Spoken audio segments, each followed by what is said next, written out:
আসসালামু আলাইকুম। ওয়ালাইকুম আসসালাম বাবা, ভালো আছো বাবা? হ্যাঁ ভালো আছেন আপনি? আলহামদুলিল্লাহ ভালো। ওই যে আমার এই যে ভাইপো এটা তো গেছে নষ্ট হইয়া। ওই খাইরুল রে? হ্যাঁ হ্যাঁ আরে যে খাইরুলিয়া যে পোলাপানের লাগে চলে ওগো তো কাড়ি কুড়ি বাইরেই গেছে, ওর একটু ভালো করার ব্যবস্থা করতে পারে না চাচা? দিন দিন 24 ঘন্টা খাই গাছ। ভালো করবো কেমনে? আমি বলাই পূবে হয়ে যায় পশ্চিমে, ভালো করতে হয়। গাঁজা খাইয়ে কাড়ি কুড়ি বাইরেই এলাই যায়, কাড়ি কুড়ি লাল হয়ে গেছে গাঁজা খাইয়ে। আচ্ছা ঠিক আছে, ওরা দেখবো না, তা তোমরা যাও, আমি তো যাইতেছি। আচ্ছা আচ্ছা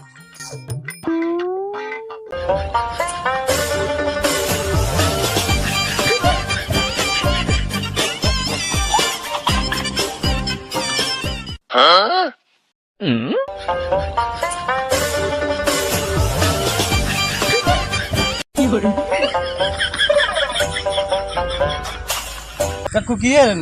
বেটা তুই কি করু কামটা কি আনে? আমি মরতে বসে একটু ট্যাঙ্কি খালি করুন না। মাল লাগবে কাকু, আমি সারেন আমি আই।